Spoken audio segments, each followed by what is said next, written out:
Halo, Assalamualaikum warahmatullahi wabarakatuh. Salam sejahtera bagi kita semua. Selamat pagi, siswa dan siswi kelas 11. Beberapa bulan belakangan ini kita ketemu tapi cuma sekedar dari tulisan saja. Hari ini saya sengaja untuk membuat video biar Anda bisa lihat profil fisik saya, sehingga nanti kalau kita ketemu di Indomaret, Bakul Serabi atau apa, kan Anda bisa tahu bahwa kalau guru sejarah saya gitu. Nah, materi apa sih yang hari ini akan kita bahas? Ini merupakan kelanjutan dari materi yang kemarin tentang masa Hindu dan Buddha. Nah, detailnya seperti apa? Kita lihat aja. Oke. Baik siswa sekalian, pada pertemuan sebelumnya saya sudah share ke Anda materi tentang masuk dan berkembangnya agama dan kebudayaan Hindu dan Buddha ke Indonesia, serta agama dan kebudayaan Islam. Harapan saya materi yang saya share itu Anda pelajari dan Anda baca ya. Jangan cuma jadi hiasan di classroom aja tanpa Anda baca sama sekali. Nah, hari ini kita akan belajar tentang pengaruh kerajaan-kerajaan maritim pada masa Hindu, Buddha, dan Islam. Apa saja yang kita pelajari? Yuk, kita mulai. Pertama, kita akan belajar tentang bagaimana pengaruh agama dan budaya Hindu-Buddha terhadap kondisi masyarakat di Indonesia. Pertama, dalam hal politik dan pemerintahan. Dalam hal politik dan pemerintahan itu muncul beberapa kerajaan Hindu-Buddha di Indonesia. Kalau Anda baca materi yang saya share dahulu, itu kan Anda sudah baca ada Kutai, ada Taruma, ada Sriwijaya sampai dengan Majapahit dan lain sebagainya. Kemudian yang kedua, adanya pembagian struktur pemerintahan. Dalam kerajaan-kerajaan itu terdapat struktur pemerintahan yang jelas. Ada raja, kemudian di bawahnya ada Mahapati, dan seterusnya, di mana itu tidak kita temui pada masa praaksara di Indonesia yang menggunakan sistem primus inter pares. Artinya, dia yang paling kuatlah yang berkuasa. Sementara kalau dalam sistem atau struktur pemerintahan kerajaan Hindu-Buddha, itu dia lebih teratur dan kekuasaan diturunkan berdasarkan garis keturunan. Kemudian, dalam hal ekonomi, Indonesia menjadi memiliki hubungan dagang dengan India dan Tiongkok. Karena seperti kita semua ketahui bahwa hubungan dagang dua negara paling tua di dunia adalah India dan Tiongkok. Dan kita beruntung, kita berada pada jalur perdagangan antara dua negara besar ini. Sehingga sedikit banyak kita juga ikut berpengaruh atau ikut terpengaruh terhadap perdagangan dua negara ini. Yang kedua, ada juga kemajuan perdagangan dalam hal rempah-rempah, yang di kemudian hari rempah-rempah ini menjadi ciri khas dari Indonesia. Kemudian dalam hal sosial, masyarakat kita itu menjadi seperti layaknya masyarakat India yang terbagi dalam kelas-kelas, atau dalam budaya Hindu disebut dengan istilah kasta. Masyarakat terbagi menjadi 4 kasta utama. Yang pertama adalah Brahma, yang pertama adalah kasta Brahmana, ini yang paling tinggi. Yang kedua adalah kasta Ksatria, di sini bisa Anda lihat. Ini adalah kasta atau kelas bagi para ksatria, raja, bangsawan, dan seterusnya. Kasta yang ketiga adalah kasta Waisya. Ini adalah kasta atau kelas bagi para pedagang, dan yang paling bawah ini adalah kasta Sudra. Dalam hal seni bangunan, kebudayaan Hindu dan Buddha juga meninggalkan banyak peninggalan yang memiliki pengaruh besar juga terhadap masyarakat kita. Peninggalan yang pertama adalah yang berupa candi. Candi sendiri adalah bangunan yang terbuat dari batu bersusun yang berfungsi sebagai tempat untuk menyimpan abu jenazah. Yang kedua adalah arca, patung batu yang dipahat menyerupai manusia atau hewan, yang kemudian patung-patung itu ditempatkan di dalam candi. Yang berikutnya juga terdapat peninggalan yang berupa gapura. yaitu bangunan seperti pintu gerbang yang menyerupai candi yang terbelah menjadi dua. Seperti contoh adalah Gapura Jedong, juga ada Gapura Plumbangan. Yang berikutnya adalah stupa. Anda bisa lihat di sini ada perbedaan antara candi dengan stupa ya. Stupa itu bangunan batu yang berbentuk seperti genta. Nah, Anda bisa lihat di sini. Ini saya ambilkan contoh stupa yang ada di Borobudur.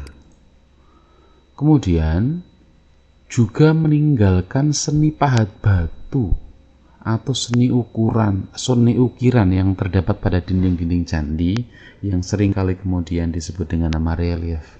Ini saya ambilkan gambar salah satu relief dari dinding Borobudur, yaitu relief perahu bercadik. Dalam seni sastra, Hindu-Buddha juga meninggalkan karya-karya agung. Di antaranya ada kitab Arjuna Wiwaha, kitab Sutasoma. Ini salah satu kitab yang luar biasa populer di masyarakat kita. Karena dari Sutasoma ini kemudian muncul istilah Bhinneka Tunggal Ika Tanhana Dharma Mangrua. Apa artinya? Cari saja. Kemudian yang ketiga, ada negara Kertagama, serta juga ada gubahan cerita dari Ramayana dan Mahabharata. Dalam hal tulisan dan bahasa, kerajaan-kerajaan yang bercorak Hindu-Buddha di Indonesia itu meninggalkan batu-batu bertulis yang kemudian disebut dengan nama prasasti, yang ditulis dalam bahasa Sanskerta dan berhuruf Palawa. Ini contohnya adalah salah satu prasasti yang disebut dengan nama Prasasti Talangtuo, yang merupakan peninggalan dari kerajaan maritim, salah satu kerajaan maritim terbesar di Indonesia, yaitu Kerajaan Sriwijaya. Next, bagaimana dengan masa Islam? Apakah dia juga meninggalkan pengaruh ataupun peninggalan-peninggalan yang bermakna bagi bangsa kita? Jawabannya tentu saja adalah iya. Yang pertama, dalam hal pemerintahan, penyebutan kerajaan pada masa Hindu-Buddha itu kemudian diubah. Namanya diubah menjadi kesultanan ataupun kasunanan. Contohnya yang sampai hari ini masih berdiri itu adalah Yogyakarta, yang disebut dengan nama Kesultanan Yogyakarta. Kemudian ada juga di Cirebon yang disebut dengan nama Kasunanan Cirebon. Kemudian ekonomi. Di ekonomi, Islam meninggalkan penerapan pajak dan bea cukai dalam perdagangan dan pelayaran, serta juga keberadaan sistem saham. Ini yang sampai hari ini juga masih kita pakai sistem saham ini, yang bertujuan untuk membagi keuntungan dalam aktivitas perdagangan. Yang mengenalkan sistem saham ini ya para pedagang-pedagang Islam. Kemudian dalam seni bangunan, Islam juga meninggalkan satu masjid. Masjid-masjid kuno pada masa Islam pertama kali masuk itu merupakan wujud akulturasi budaya antara kebudayaan yang telah ada sebelumnya dengan kebudayaan Islam. Salah satu cirinya adalah atapnya itu berupa atap tumpang atau atap bertingkat. Nah, biasanya beratap 1 atau 3, bahkan ada beberapa masjid yang sampai 5 tingkat. Ciri khas lainnya adalah bangunannya berbentuk bujur sangkar. Nah, di dalamnya terdapat mihrab atau tempat khutbah bagi imam ataupun khotib. Juga terdapat kolam air untuk menyucikan tubuh atau untuk berwudu. Ini beberapa contoh masjid-masjid kuno yang ada di Indonesia. Saya ambilkan contoh ini Masjid Wapawe. Kemudian ini yang dekat dengan kita, ini Masjid Agung Demak. Ada juga Masjid Sunan Ampel dan Masjid Agung Banten.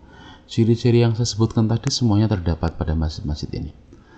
Nah, ada hal yang unik lagi, bahwa ada satu pakem yang sampai hari ini itu dipakai oleh pemerintah kita pada saat dia membangun masjid agung di daerahnya. Biasanya masjid ini akan terletak di sebelah barat alun-alun. Kemudian di sebelah utara atau selatannya itu biasanya adalah kantor atau tempat pemerintahan. Dan di sebelah timurnya itu biasanya adalah kantor hukum. Kalau Anda tidak percaya, saya ambil beberapa contoh di sini. Nah, ini saya ambil contoh di sini. Ini Masjid Agung Demak. Ini alun-alun. Ini masjid. Ini kantor pemerintahan dan ini kantor hukum. Kemudian ini saya ambilkan contoh lagi dari Kudus. Ini alun-alun. Sebelah baratnya masjid. Sebelah utaranya kantor pemerintahan. Kemudian ini Tuban. Sebelah baratnya masjid. Sebelah selatannya ada kantor pemerintahan, dan di sebelah timurnya ada kantor yang berkaitan dengan hukum. Nah, ini yang dekat dengan kita lah, daerah kita. Saya ambilkan contoh. Kajen, ini alun-alun. Ini masjid. Ini kantor pemerintahan. Dan di sini ada kantor atau tempat yang berkaitan dengan hukum.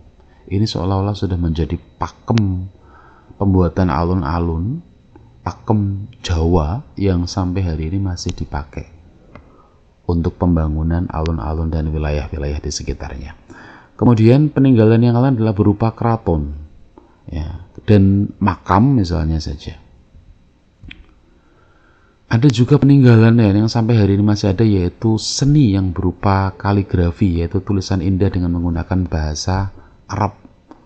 Anda sering lihat ini, misalnya seperti ini, contoh di sebelah sini. Ya, saya yakin Anda sering sekali melihat, dan keindahannya luar biasa. Nah, ini biasanya ayat-ayat suci Al-Quran maupun hadis. Yang terakhir, ada juga tradisi dan upacara. Contohnya misalnya aja grebek maulid, kemudian selamatan, kematian, hari ke-1, ke-7, 40, 100, 1000, dan sebagainya. Kemudian ada tradisi nyekar, serta ada upacara-upacara yang berkaitan dengan siklus kehidupan seperti kelahiran, tedak sinten, kemudian bayi pada saat dia lepas pusarnya dan sebagainya. Saya rasa itu yang bisa saya sampaikan hari ini. Nanti silahkan Anda bisa buka buku paket Anda, dan kalau sekiranya ada pertanyaan nanti bisa coret-coret pada kolom komentar. Terima kasih. Assalamualaikum warahmatullahi wabarakatuh.